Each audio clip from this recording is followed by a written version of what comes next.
Hello, and welcome. It's great to have you here. Welcome to our Success Calling, Scaling Sales, the Discovery Call, and the Discovery Meeting.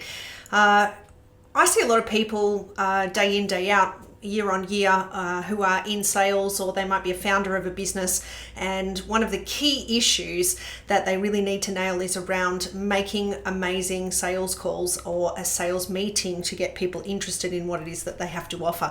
Hi everybody, it's Shondell here from Life Puzzle, where we believe that sales is the number one life skill. And I'd like to welcome you to our Success Calling teachable moment today as I go through this. Now, if you're watching this on the page, then I encourage you to go and click the button below and grab access to the workbook that I'm going to be working through today. Or if you're watching in our Facebook NLP Sales Mastery Academy group, then just go ahead and comment below workbook and we'll make sure that we get that out to you so that you can maximize the time that you're spending in absorbing this information. When it comes to making sales, what we often find is that people are really good at being able to attract attention. Maybe they get some hand raises on their post or on the calls that they're making, and they've finally got the meeting booked, or they've finally got the interest from their prospect, and then suddenly it goes cold. And so if you've ever found yourself in that position, or if your sales teams, if you're a founder of a business and you have sales teams who are having a high volume of opportunities at the top of their funnel, yet they're not converting them, then this is the call for you, where you'll learn a few different things around how to really increase that conversion percentage as far as your sales meetings and your sales calls. So let's crack on into it today. I think there are a couple of really key points. And once again, if you're watching in the NLP Sales Mastery Academy group, then just comment below and we'll make sure we get this workbook out to you. Or if you're watching on my page, then go ahead and hit that button below and we'll make sure that we get the workbook out to you so that you can fill in all of the info. So as I said, when it comes to making discovery calls or having discovery meetings, I think one of the key challenges is that often people are not in the frame of mind of having a discovery. And I think when we talk about this in the context of what we're actually there to do, if we think about sales in general, sales is really finding a need and matching that need to something that you have to offer, or something that you can add value to the person's experience. And one of the biggest mistakes that I see founders, salespeople, anyone who's in an influential position make is they generally enter the conversation from the point of view in terms of what's in it for me. So, that means that they tend to have shallow conversations. They ask targeted questions that potentially back someone into a corner in terms of the answers to the questions that they actually really want to have the person answer. And it doesn't become a discovery as such. It becomes one of these discussions, which is really, how can I push this person into the thing that I want them to buy as quickly as possible? And for some of you that may have been following me for a while, you know that I'm the author of the book Confident Closing. In fact, the original title of the book was called Feeding Salt to Horses. We've all heard the saying that you can lead a horse to water, but you can't make it drink. But if you feed that horse salt, then by the time you get it to the water, it will drink because it's thirsty and because it's a no-brainer to actually do that. And so I think what's really important to keep in mind here is that the intention of your discovery meetings, or your first or second meetings or calls that you're having with your prospects in the event of, with the desire to actually turn them into a client, have to be a little bit more in depth than perhaps maybe you've looked at them before. So I'd really like to encourage you to change your thinking around the intention of how you're having these meetings and what it is that you're hoping to achieve. And so here we are, having a look at this diagram here. What really is on offer here is the power of discovery.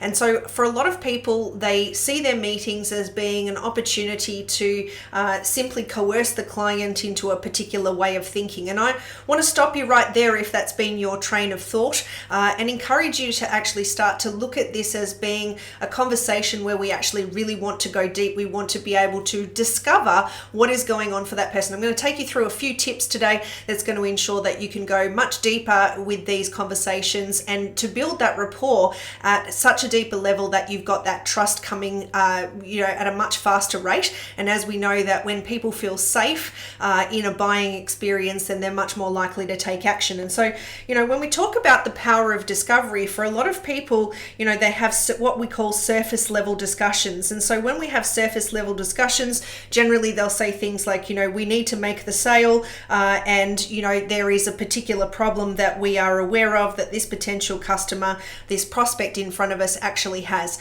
And so what people tend to do is at this level, they tend to ask questions that are related to the product offering that they have, and they keep those questions specific to those particular areas. And so this is what I call a shallow conversation. So if you imagine here that this is an iceberg, and as we know, the iceberg is much larger at the base than it is at the surface. We can only see a portion of the iceberg above the water level. What we know is that if we're only having a shallow conversation, then that might actually be 10% of what we need to know in order to really build a relationship with the person or the people that are sitting in front of us, and how can we really add value and deliver excellence as far as their challenges or their problems are concerned. And so when we look at that, we actually want to go deeper in terms of looking at, what are the potential problems, but also, what pains exist underneath that, and also potentially, what are the major impacts that actually will happen as a result of getting through that pain. And so this is about taking it to a much deeper level, and bringing to the surface of the awareness some of these things that may not even be present in your client's mind as well. And so, really what I like to suggest to people is that whenever you move into a sales meeting or a sales engagement of some sort, if there's a particular person in front of you, then more than likely they have a bunch of impacts that are associated with the particular area and why they have an interest. So, it's sales 101 for many of us, in the context that, if somebody has a need, then we want to match that need to the product or the service offering that we have. But it's not as simple as that. If we only look at a surface level, it seems simple, but often there are a lot of contributing factors. And for those of you that have been following me for a while, you know that one of my go-to statements is that people will buy emotionally and then they'll justify logically. And so what I see people do in terms of the mistakes they make with the discovery process is that they often will only have their conversation at one particular area which is related to their product and service, and they ignore the person that's actually in front of them and all of the emotions and the impacts and the challenges that may be associated with that. So if you take nothing else away from today's segment, I really want to encourage you to remember that people will buy emotionally, then justify their purchase logically. And if you're only having 10% of the conversation of what's visible above the surface level of the water, then you're probably missing out on 90% of the things that would make the sales call much more impactful, the sales meeting much more significant, that will take you to that next level. And so as we have a little bit of a further look here, what we do know is that when people show up, generally they show up with their present situation or their present state. And so this is where they are now. And as a result of where they are now, there may be, as I said before, some pains. And these may be quite obvious. They may be quite visible. They may be things that most of the prospects or the clients that you deal with actually commonly say that are the challenges and the things that get in the way for them. For example, if you were out there, delivering a product that's going to help them to, do something more efficiently within their team environment and free up time for their employees, then you might hear consistently from your prospects and your clients around some of those pains in terms of productivity or missing deadlines, etc. But what's the emotional impact of that? We're not often asking questions in a way that actually allow us to understand, what is really going on beneath that pain in terms of, what are the consequences of that? What are the follow-on effects? And so in NLP, we generally say that when we're wanting to, coach someone, we need to know where they are now in order to be able to work out where they want to be. And so, this is where we come to the desired outcome. This is the journey of where they actually want to end up or where they want to be. And the call is designed to be able to help them to bridge the gap between those two things. So what are the steps and the things that you actually do that help that person to get to that desired outcome? And what are the benefits of actually doing that? So, what things will they experience as a result of getting to that desired outcome? What are some of the impacts that will be made as a result of that? What are some of the pains that will be solved? And how can you ensure that you are communicating that as part of that? Now, one of the things that this may surprise you is that when we're doing this type of conversation or this type of meeting, for a lot of people, they make the mistake and they think that the opportunity is already qualified. So one of the other videos that I have run recently, we talked about the customer journey and what are the different stages and cycles of the customer journey. And you can definitely find that in our NLP Sales Mastery Academy. So if you're not a member yet, then I really encourage you to come and join us in that group, where there's a lot of complementary resources and things that you can utilize to really impact how you're scaling your sales in your business. Or how you're building your business portfolio if you're a sales professional. So when we talk about this, the art of the discovery call, or the art of the initial meeting, is with an idea that we actually want to really qualify the client, make sure that we've actually got the right person in front of us, and that we can assist them with the pains or the challenges that they're experiencing.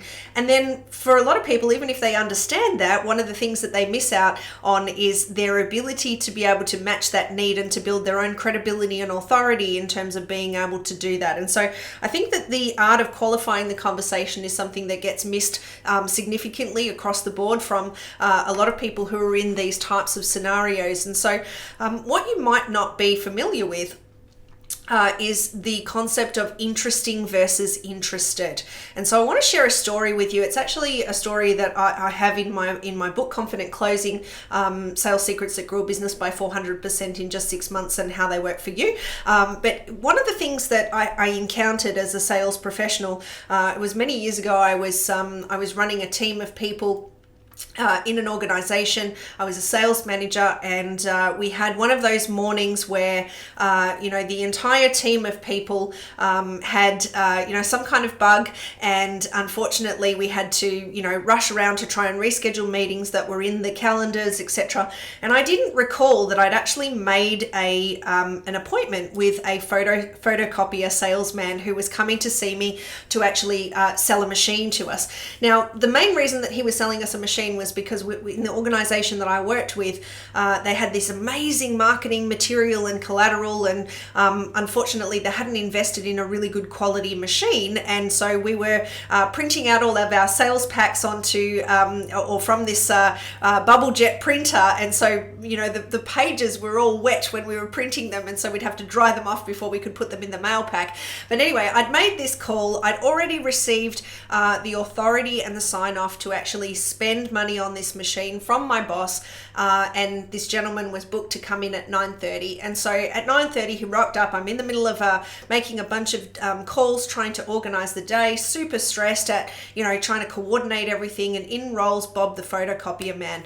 And he was a lovely, lovely man, typical kind of grandpa archetype. He moved slowly, he talked slowly, he had one of those, jackets on that had the leather patches around the arms, and it was so interesting. He came in and I said, "Look, Bob, thank you so much for coming in today. I really appreciate it. I probably don't have the whole hour. We've just had some stuff happen with our staff, and, we really been trying to coordinate everything in terms of getting everything moving. So it'd be really fantastic if, you could just clear something up for me, and then we can go ahead and put in the order, because my boss has already given me the sign off on spending this money on this machine. I just couldn't choose between this machine and this machine, which they seem to have a different model number, and I'm not quite sure what the challenge is, but we've got the budget, we've got the sign off, we can actually move forward."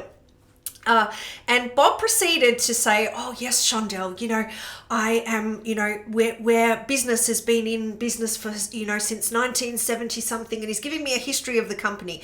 And of course, he was an older gentleman. I'd always been taught that, you respect your elders. And so my inside voice was going, "Oh my God, I just want to get out of here." But yet, politely I nodded and smiled. I waited for an opening in the conversation, and I said, "Bob, thank you so much. I've actually had one of these machines before, and I'm really excited to move forward. I really just need to know which of these machines we're going to select, and then we can move ahead with the order, because I've already got sign off from the boss, and I kind of need to get back to rescheduling everything." "Oh yes, Shondell, and all of our toners," and he went through his compendium telling me about the company's stance on sustainability and how they recycled your toners, etc., which was all fantastic information. But the biggest challenge was that Bob wasn't listening. And so he had an agenda. He came in there for that day and he wanted to tell me all about how interesting he was. He did not pause for 1 second to get interested in the context of what I actually had to say or what I needed. And so at the end of 45 minutes, I thanked Bob for his time. I showed him the door to the office. And after he left, I called his biggest competitor and I ordered a machine from them over the phone. And so what he did was he managed to talk himself out of the business when it was already signed off. And literally, if he had have been actually picking up on what I was saying, maybe asked me a couple of questions, then he would have been in a situation where he would have walked away with a big sale and an ongoing sale, and he would have been able to do that probably in about 15 or 20 minutes maximum. So my lesson to you today is, are you trying to be interesting, or are you getting interested in the context of your prospects, of the people that you want to work with? Because so many people walk into their appointments and they want to talk about how great they are, how much better than the competitors they are, how they can help them with the thing, why they're the best people in the marketplace to help them with that. And the biggest challenge with that is that you spend all your time being interesting rather than getting interested in terms of what's the value proposition that that customer has in mind, and how can you match what you have to what it is that they need. And so when we talk about the art of qualification in the conversation, you'll notice that there are a number of different boxes here, and they all have time frames on them. And so what's really important about this, and we actually share the full scripts and dialogues and deeper training on this in our Confident Conversion 90 Days to More Cash, More Clients, More Impact. But I'm going to give you a sneak peek today around this, because I think it's a really important area to really highlight. And so when we're going into a discovery meeting or a discovery call, as I said, a lot of people spend time trying to talk about how great they are and captivating the attention. And I don't know about you guys, but for me, when people talk about themselves only and they're not interested in, your positioning on something, as a prospect, it can be a little bit overwhelming, and you sort of think, oh my God, that person is so self-involved. And so there is an important part of the qualifying process that actually allows us to ask a lot of questions. And so you'll see here that at the beginning, this is really about finding out what is the motivation for the person to actually be there with you. So what was it that actually inspired them to book that meeting? And so in NLP, as part of the way that we elicit a strategy from an individual, one of the key questions that we ask is, what motivated you to actually book in to have this conversation with me? Or, how did we get here? What was important to you about having this conversation? And so by doing that, you'll notice that there's about 2 minutes allowed for that in the context of a little bit of a warm up and finding out, well, what is this person really wanting to discover? What is it that they're wanting to find out about what it is that you offer and how you can help them? I often will spend a few minutes asking about some of the current challenges that they may be experiencing. And so, when you talk about the fact that you really got us in to have this conversation about X, Y, and Z, how did you know that you had this particular problem, or what are some of the challenges that you have observed which have actually brought you to this point? And here's one key tip for you guys. When you ask the question, the thing that you've got to do is you've got to zip. I know some of the sales professionals out there that love to talk. This is going to be your hardest challenge. You ask the question and then you zip. You wait for the answer. You listen to the answer. And when I say listen, I mean listen and hear. Because you see, there's a lot of people that talk and wait to talk. I remember I had a client one time and he said to me, with my partner, it's really about talking and waiting to talk. And so that was their way of saying that basically the person was not listening. It was really just waiting for space or airspace for them to be able to add their piece, but they weren't listening because the internal dialogue was going on with preparing what they wanted to say next. And this is one of the biggest mistakes that I see people make in these discovery engagements. And so the next element here is really about finding out about, what have their past experiences been? Where have they tried this before? What kind of challenges did they get into as a result of their past experiences, either with the problem or with the solution that you're offering? And you'll notice that There is, a number of things here where we're just asking one question and then we're waiting for the answers. We're taking notes. We're observing the client and what the challenges are that come up around those things. And then you can ask some key questions around the demonstration of excellence. And so this is really about how do they know that they would have a result. And this is a really important factor in the discovery process, in my opinion. Certainly this is something that I've used over the years, which has made this discovery call template a tool that has enabled me to maintain a closing ratio of between 80 and 90% of all of the sales engagements that I have, and certainly the teams that I've trained, etc., have been able to achieve that. In fact, we have some clients that maintain a solid 100% close rate by using this process. And so when we look at this process, what we really want to understand is, how does that person that's in front of you have a demonstration of a result, or how will they know that it's actually been successful as the thing that made it the best investment that they've ever made? An example of that of why that this is important. An example of why this is important is that for a lot of people, they have different measures of success. And that's because of the differentiation that we have in language. So there's an exercise that we do in some of our trainings where we'll say to people, what's your definition of confidence? How do you know that someone is confident?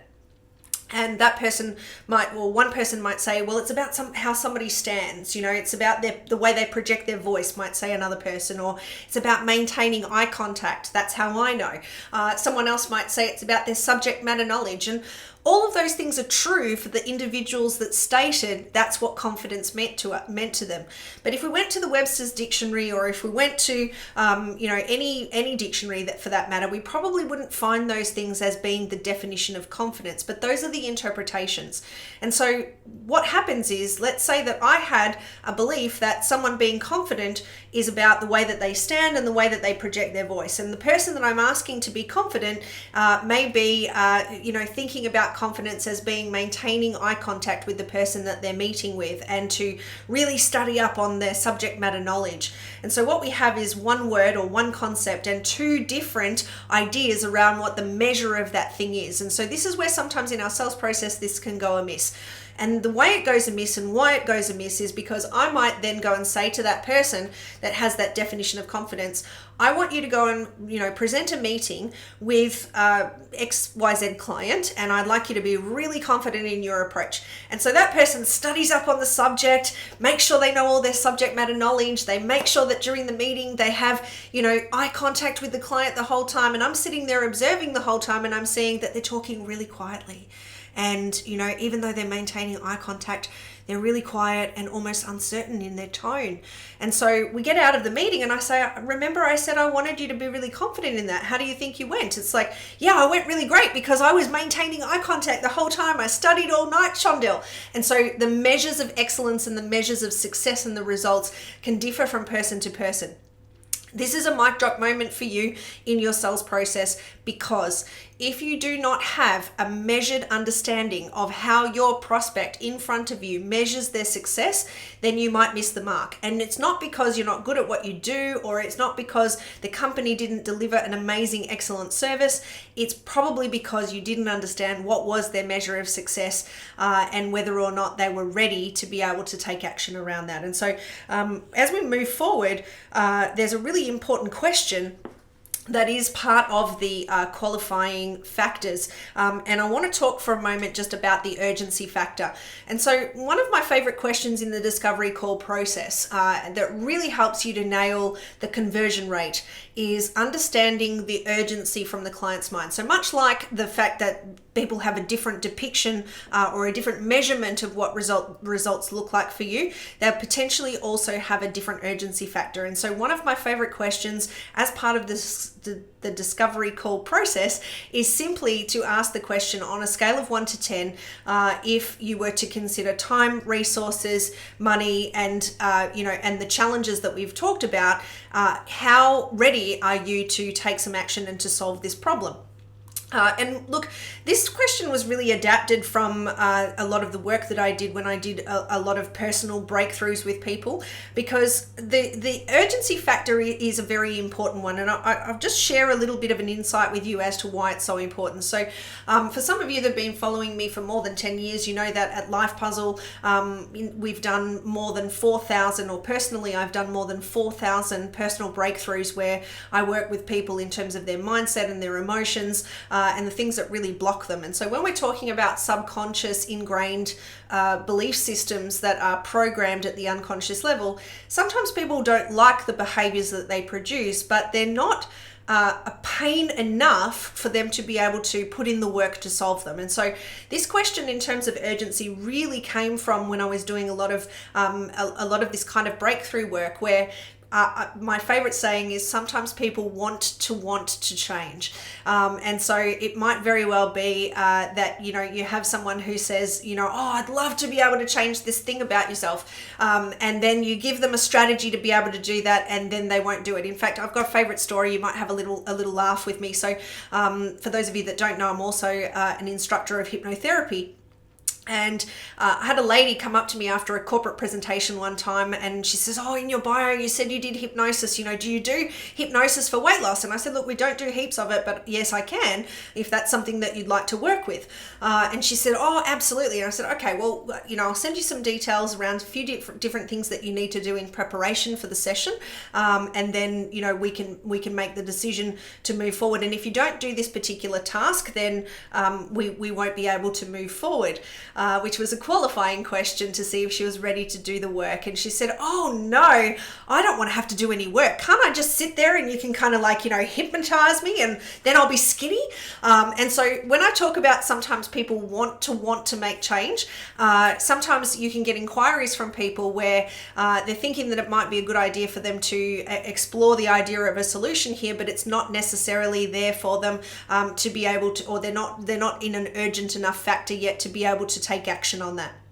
So when we talk about the urgency factor, it's really asking the client to qualify themselves and say, on a scale of 1 to 10, with 1 being not very much at all and 10 being willing to do just about anything it takes in order to solve this problem, how ready are you to take action?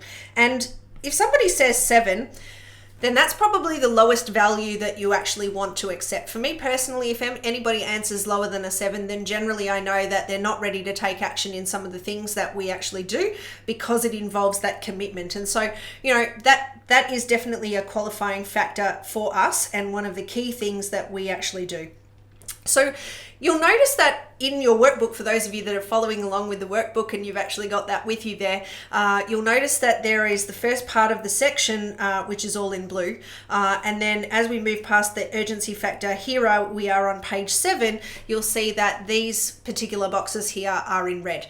Now, here's the secret, guys. In any discovery call or in any discovery meeting, you want to make sure that 75% of the meeting is your client talking to you and giving you the information about what they need, who they are, how it impacts them, what are the pains, what are the gains, what are they hoping to achieve, what's the measure of success, what's the result that they're looking for, how would they know, what would they see, hear and feel, how would they know it had been a successful investment, what was the average dollar of their clients. That's always an important one to ask if you're doing business to business sales. If you're doing business to consumer, you might talk about budgets and things like that.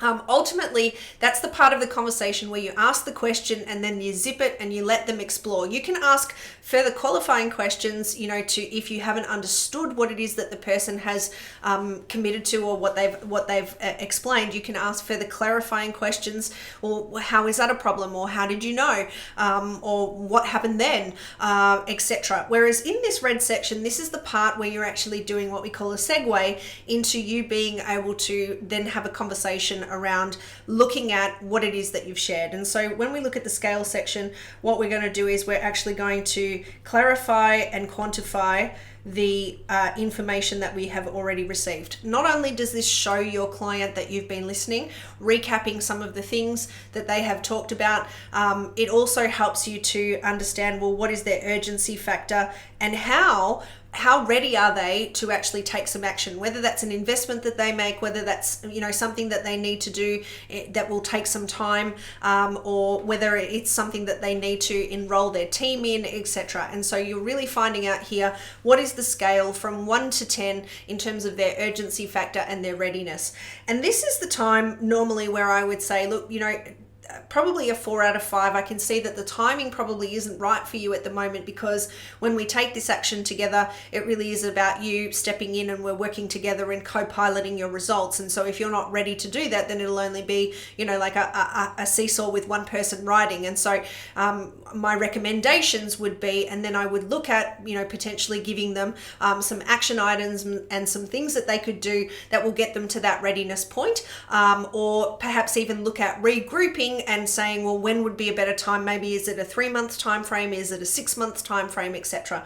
If they have given you a certainty score or an urgency score that you're satisfied with, usually 7+, then this is the time when you actually get the chance to be interesting. So this is where you will link your product and service to what it is that they have suggested are the important things. You might share some case studies around clients that you've worked with who had a similar situation and what was their outcome that you helped them to produce. It might even be that you actually share a present state and a desired state of a previous client that you worked with.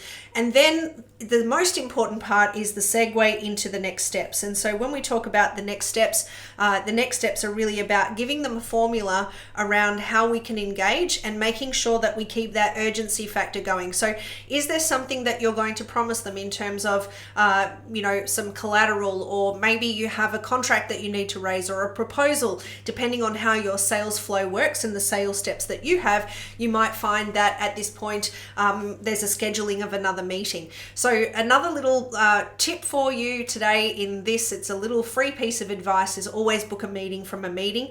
I generally will ensure that I always have a follow-up action if I'm talking to someone around what the next steps may be. And talking of next steps, as we start to come to the end of our session today, I think that what you need to recognize is that in any buying audience, there will be a percentage of people who are inquiring, who are ready to buy right now. And so that means that they are going to purchase something within the next couple of weeks, within the next 10 days, within the next 30 days. Generally, there will be also a small percentage of people who are, or actually this is a small percentage of people who are ready to buy now. And generally they will need some qualifying, and you want to make sure that your urgency factor is where it needs to be in order to make sure that they're not going and looking for the next person who's available to help them right now. Then we have a percentage of people who, they're not quite ready now. They're doing their exploration and they may buy, within the next 90 days. And so what we really want to be making sure that we're doing is ensuring that we have nurture sequences, we have touch points along the way. And these are all things that we cover off on in our 90 days to more cash, more clients, more impact, our Confident Conversion flagship program. We also will have a bunch of people who, they're potentially not ready to actually buy, and they will just, stay around, for anywhere up to 2 years or never. And so sometimes people are curious, they like you, but they're not necessarily ready to take the step to buy from you, or they haven't been qualified properly, and so they've ended up in a place where they're not your ideal client, and no matter how good a deal you share with them, or no matter how well you put together your message, they're just not ready to buy. And so this is the art of qualifying your calls, the art of really building a deeper relationship with your clients and making sure that you're taking that conversion ratio from interest to discovery to close at a much higher rate. And as I said, we've got lots of clients who, currently sit at the 80 to 90% closing ratio using this methodology, and some of them even maintain a consistent 100% closing ratio like across the year. So I really want to encourage you to utilize this and to ensure that you're getting interested in your prospects rather than being interesting. And I trust that this has been useful for you. If you'd like some more help, then feel free to reach out to us through the NLP Sales Mastery Academy group if you've got any questions, pop them below. If you're watching this on my page, then reach out to us at info@lifepuzzle.com.au. We'd be more than happy to have one of our team members jump on a call and give you some extra support. So trust this has been useful today, guys. I really want to hear from you if you're really nailing your discovery call. And until we meet again, I'm Shondell from Life Puzzle. Be well and be empowered. Bye for now, guys.